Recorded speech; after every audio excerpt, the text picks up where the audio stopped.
Lavanya statement record చేశారు నార్సింగ్ పోలీసులు. తనకు బెదిరింపు కాల్స్ వస్తున్నాయని, మస్తాన్ సాయి అతని పేరెంట్స్ తనను చంపేందుకు ప్రయత్నిస్తున్నారని చెప్పారామె. తనకు ప్రాణహాని ఉందని అంటున్న లావణ్యతో మా ప్రతినిధి Radhakrishna face to face.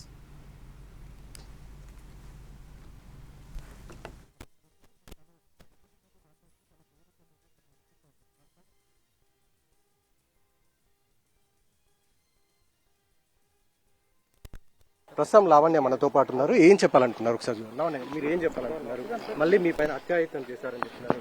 2 years నుంచి నేను ఫేస్ చేస్తున్నానండి. నేను బయటికి చెప్దామనుకున్నా ఎవరు నమ్మే పొజిషన్ లో లేరు. నా దగ్గర ఎవిడెన్స్ ప్రాపర్ గా లేకుండా ఉన్నాయి. ఎవిడెన్స్ వచ్చాయి, నేను సబ్మిట్ చేశానండి. ప్లీజ్. ఇంట్లో ఏం జరిగింది ఆ రోజు? ఏం జరిగింది మేడం? హార్డ్ డిస్క్ కోసం నన్ను చంపడానికి ప్రయత్నిస్తున్నారండి అతను గాని వాళ్ళ పేరెంట్స్ గాని. దానిలో ఏముంది అని ఉన్నదైతే సబ్మిట్ చేశానండి. అమ్మాయిల వీడియోలు తీస్తుంటాడు అతను, స్క్రీన్ రికార్డ్ తీస్తుంటాడు, హిడెన్ కెమెరాస్ పెట్టి తీస్తుంటాడు. దానికి సంబంధించినవన్నీ సబ్మిట్ చేశాను. ఇది ప్రస్తుతం తను చెప్తూ ఉంది.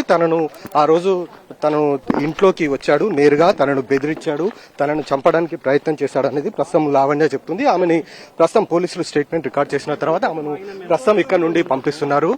మనం చూడొచ్చు కూడా లావణ్యాన్ని ప్రస్తుతం స్టేట్మెంట్ రికార్డ్ తర్వాత ఆమె ఇక్కడ నుంచి నార్సింగి పోలీస్ స్టేషన్ నుంచి వెళ్లిపోతూ ఉంది. ప్రధానంగా ఈ 31వ తేదీ జనవరి 31వ తేదీ తన ఇంట్లోకి అతను దౌర్జన్యంగా వచ్చాడు. అతనితో పాటు కాజా అని మరొక యువకుడు, వీళ్ళిద్దరు కలిసి వచ్చి తనను బెదిరింపులకు పాల్పడ్డారు. హార్డ్ డిస్క్ కావాలంటూ కూడా తనను బెదిరించినట్లు కూడా ఆమె ఫిర్యాదులో పేర్కొనడం జరిగింది. అదే విషయాన్ని ప్రస్తుతం చెప్తుంది.